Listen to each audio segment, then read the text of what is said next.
Well, here we are again, another episode of Beards Without Borders. So happy to have you here. It's a Sunday night, and I was going to do this a little bit earlier today, but some things happened.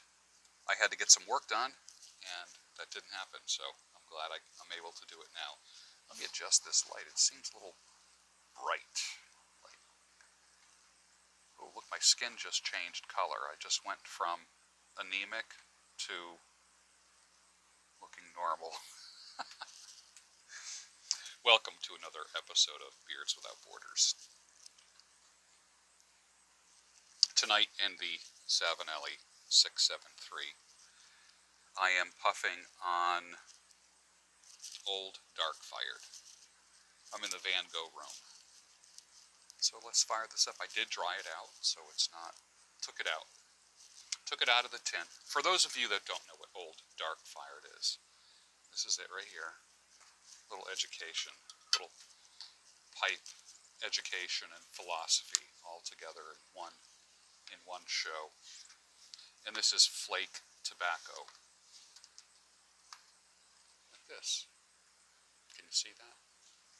And it comes out like in the size of a stick of gum. You know, like this.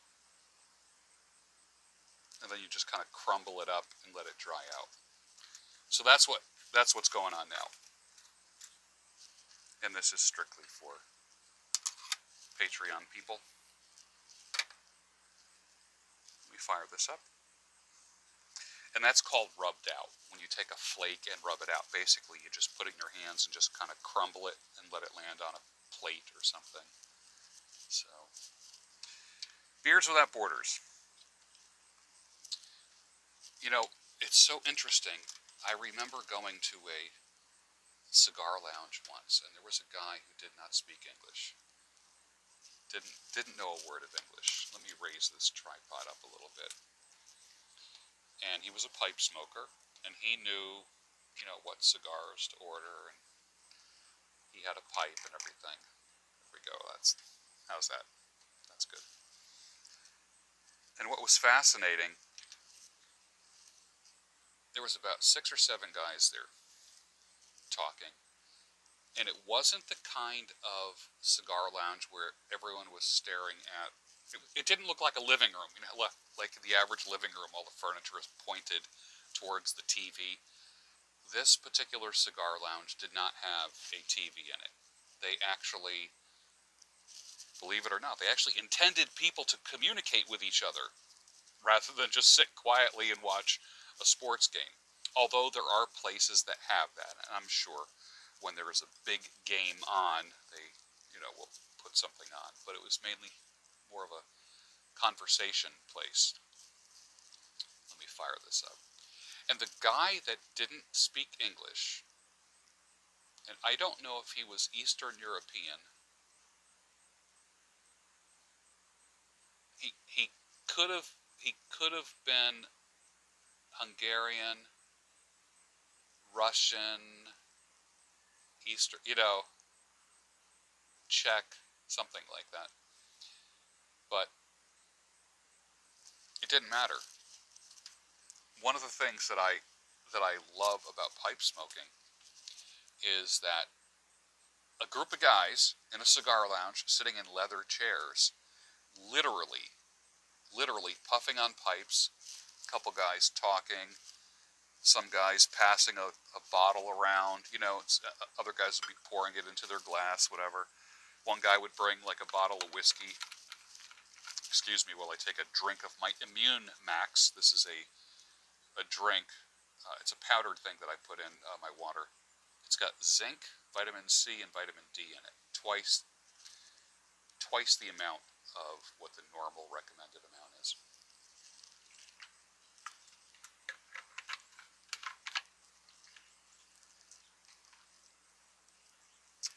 And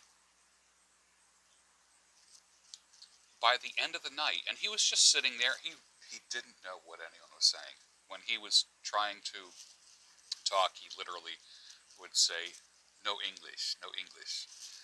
He didn't understand what we were saying, and we did not understand what he was saying. But what was fascinating was, he took his pipe, he packed it with the tobacco that he had, and had a lighter. And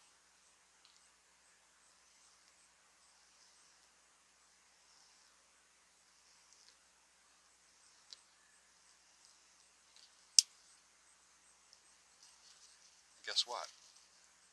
Every now and then he would just smile at what someone was saying. He saw a couple guys like maybe telling jokes, and they were laughing. He'd look over and just and he'd laugh at them.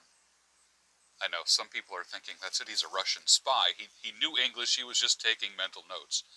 But I got the feeling he truly was. He was there on business, and which is very possible in the Philadelphia area. There's a very large Russian Eastern European population. But he was puffing on his pipe, and he had a great time. How is it that someone who doesn't speak the language can sit with a bunch of guys speaking English and still have a good time?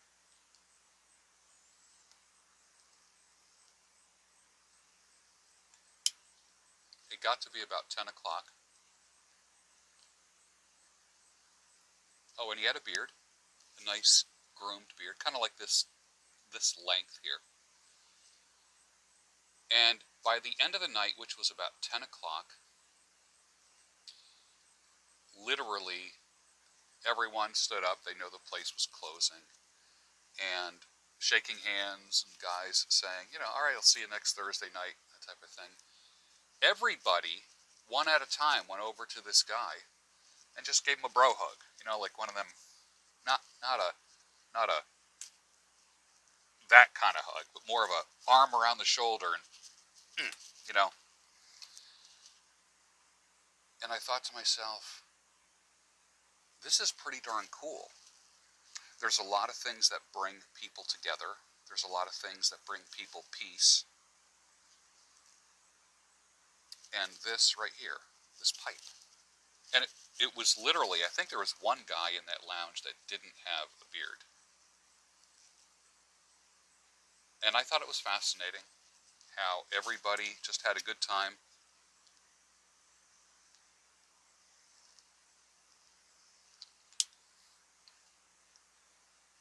And there was a common bond. I was about the average age of the guy that was there. Of the guys that were there, there was one guy probably 70. The guys were from about 40 to 70. And the fella that didn't speak English was there, he was about my age. Late 50s, early 60s, that kind of thing.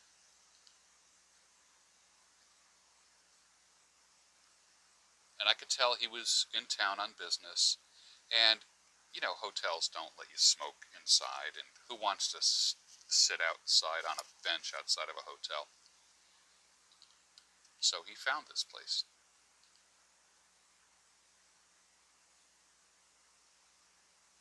Old Dark Fired. Man, this is good.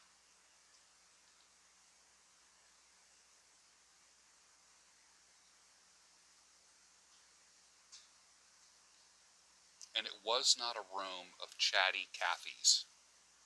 It was not a room filled with chatty men. It was a room filled with men who were talking about ideas, not sports statistics.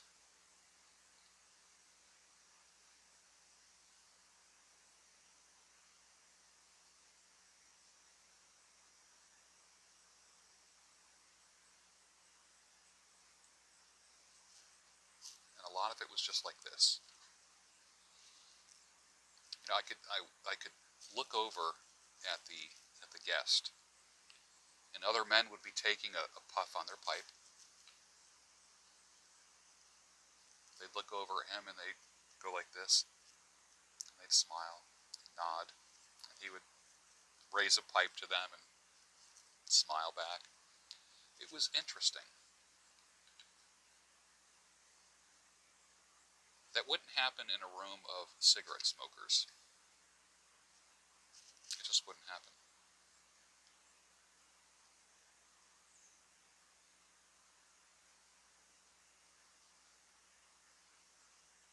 was chatting earlier today with a woman who's a trucker, who is a follower of my YouTube channel. I don't think she's a patron, but she's an over-the-road trucker, raised by her father.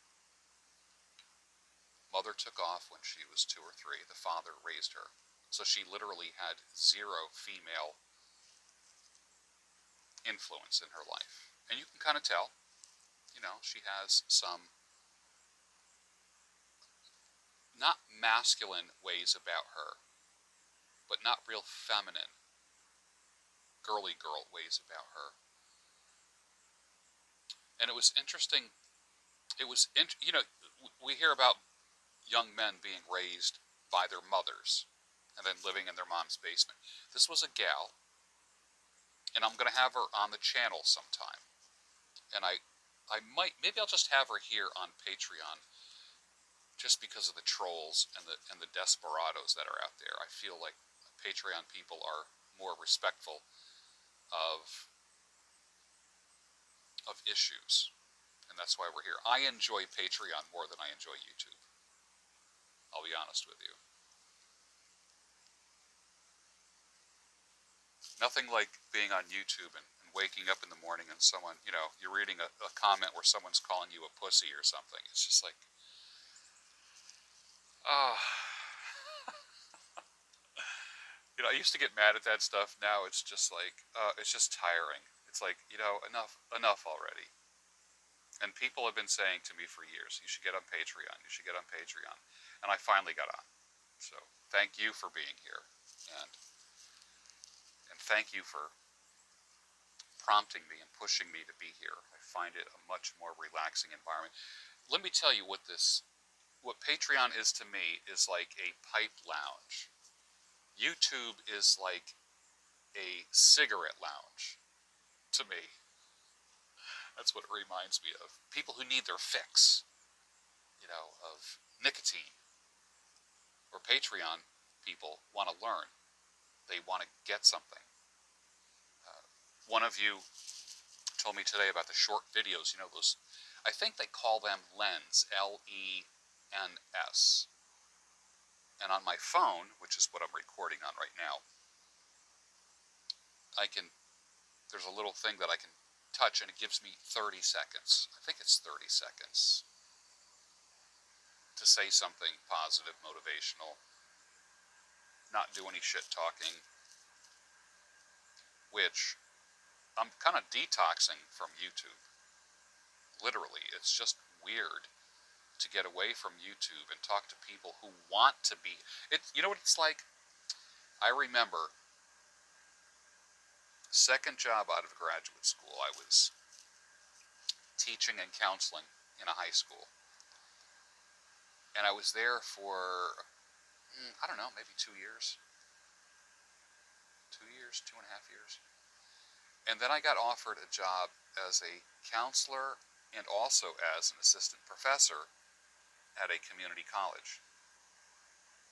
And I'll never forget the difference between standing in a classroom, in front of a classroom of kids in high school, and standing in front of students, maybe a year older, like 18, 19 years old, college freshmen. People who actually paid money to sit in my class rather than who were forced to be there, because it's the law, you got to go to school. Teaching in college for me saved me. I don't know how you teach in high school. I couldn't do it. When I talk to people who were educators, I just keep thinking, how did you do it? And I'm a good teacher. I'm a very good, in front of the classroom, I'm a good teacher. I'm interesting. I have handouts. I require people to participate. But there's a difference between students who have to be there and students who want to be there. And I ended up taking a job at the Frankfurt Nursing School, teaching psychology at a nursing school. And psych was a optional course. It wasn't in the nursing major. And they said, well, it's going to be a challenge for you because nurses just want to learn the nursing stuff and the science and such. They don't, they hate all the courses, the general education courses and the liberal arts courses that they have to take in fulfillment of their nursing degree. Now, you don't see a lot of nursing schools around. You see a lot of colleges and universities now that have a nursing major. Back in the day, there was nursing schools, and it was only nursing students at the time. And they would get an RN. They would get an LPN or an RN. Now it's an RN with a BSN, or an RN with an associate's degree. But this was a school that offered an RN, registered nurse, licensure in Pennsylvania. And this was in Philadelphia. Some of you might remember the Frankfurt School of Nursing. It was associated, like for instance, there was a day when hospitals had their own nursing schools, and the students would graduate, or well, actually during their rotations, it'd actually be on the floor of the hospital, and they'd learn firsthand. That was kind of cool. And I taught at Frankfurt Nursing School. Actually, it was called Frankfurt School of Nursing. And it was a big, giant mansion in Philadelphia that was an educational institution. And it also served Frankfurt Hospital. And my job was to keep nursing students' attention. And it worked. It worked. That's when I knew that I was cut out more for college teaching than for high school teaching. That was a big deal for me. That was a big deal.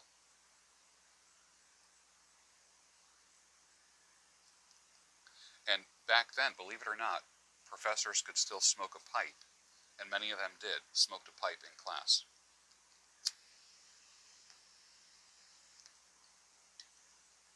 I had professors that would smoke a pipe, and then after they'd write something on the board, they would use their pipe as like a laser pointer. They'd go down their bullet points on the board.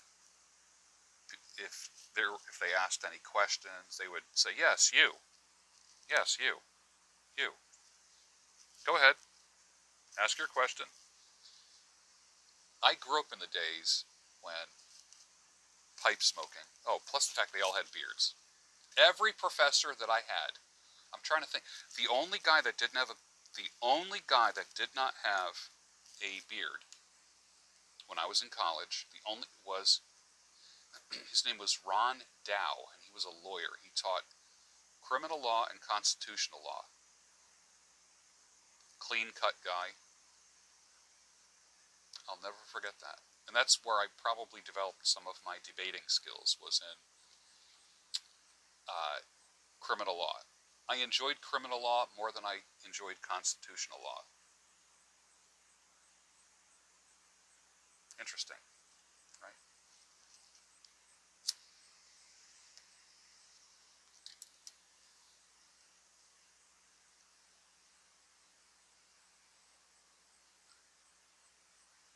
But circling back,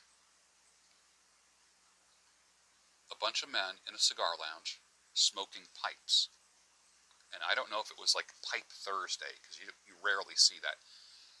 I don't like being in a room filled with cigar smokers, because it's just too much. It doesn't matter. To me, it doesn't matter how many air filter machines they got going. It's just too much. You just come out. Literally, when you come home at the end of a night at a cigar lounge in most places, you gotta leave your clothes on the back porch, walk into your house in your underwear, and then go straight to the shower.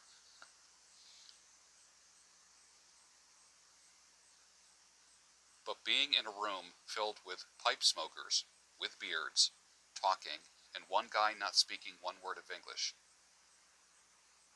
is a very rewarding evening.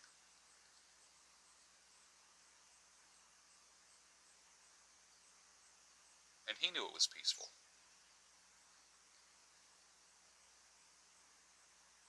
Back to the trucker girl. I'm going to have her on the channel. Her name is Christina. And she's a follower of my YouTube channel. And I don't know a lot of female truckers. And I want to invite her on. We'll see. Maybe I'll invite her on YouTube and invite her on Patreon. I know she'll get more respect on Patreon.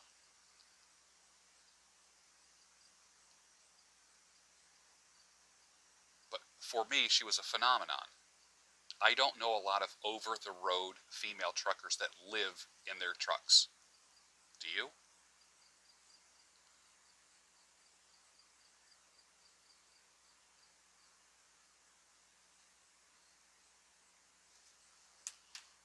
Client gave me a bottle of cognac the other day.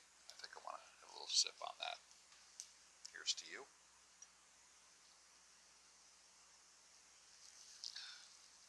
It's different than drinking whiskey, obviously. It's a whole different vibe. Drinking cognac is a completely different vibe.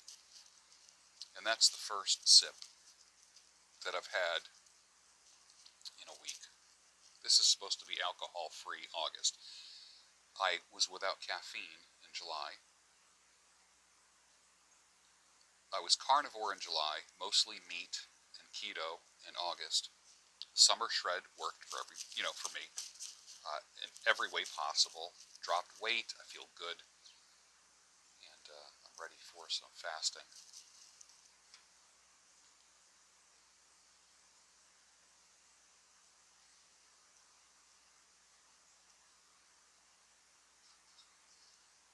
But I'm going to start doing the lens on a daily basis for Patreon.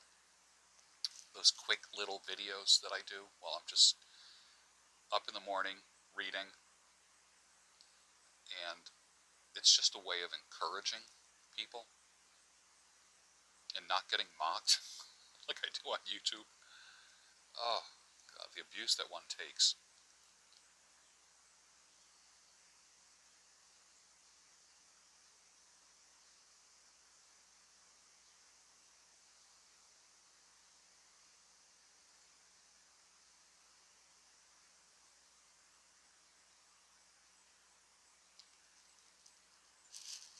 Well, I packed a little bit in that bowl, and that's just about done.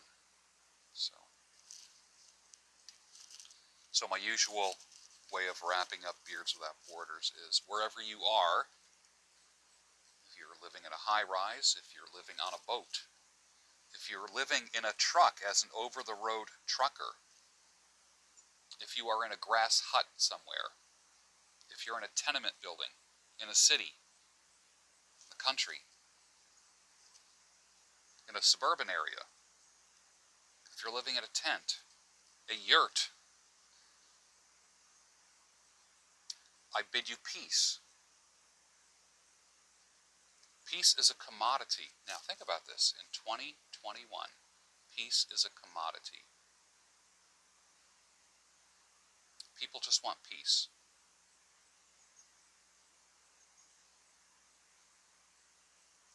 I know in my tradition, we have said, peace be with you. And there was a thing in church for, I don't see it much anymore.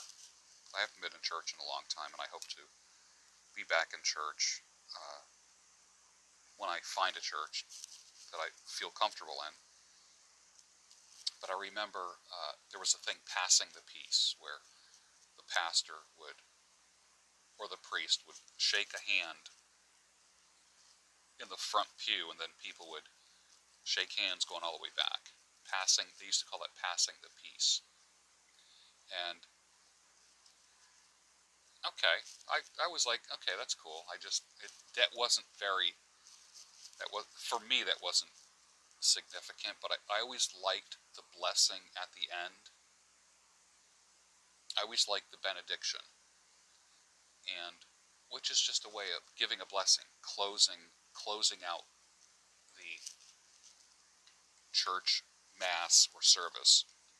And I've done that for years now with Beards Without Borders, where I've said, peace be with you, and the proper response is, and also with you. So I pass my peace to you, the peace that I have to you, and in your mind, or with your mouth, you might say, and also with you. May you also have peace.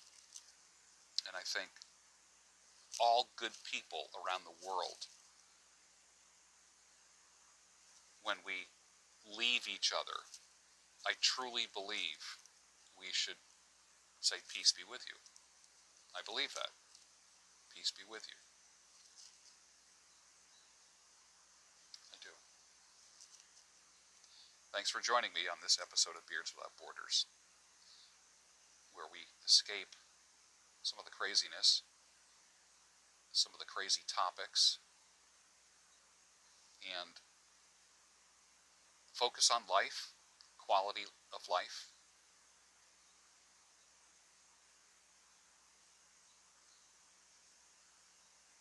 And be able to have some peace for 20 minutes. Peace be with you. Deep in the shadows, I know it's hard to put one foot in front of the other. So far as the echo, where do we start? You can learn to discover a million stars. Here in the shadows, I know you're scared. Take my hand, together we'll make a stand. We've got to fight to find a way.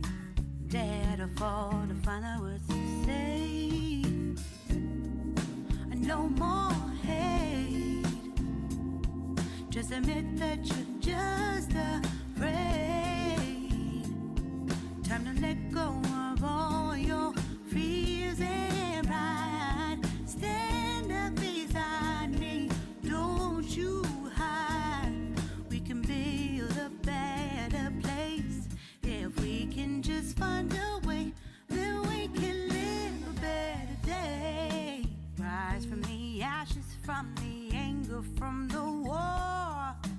Let's come together, lift your spirit for the cause. We should be equal, should be living free.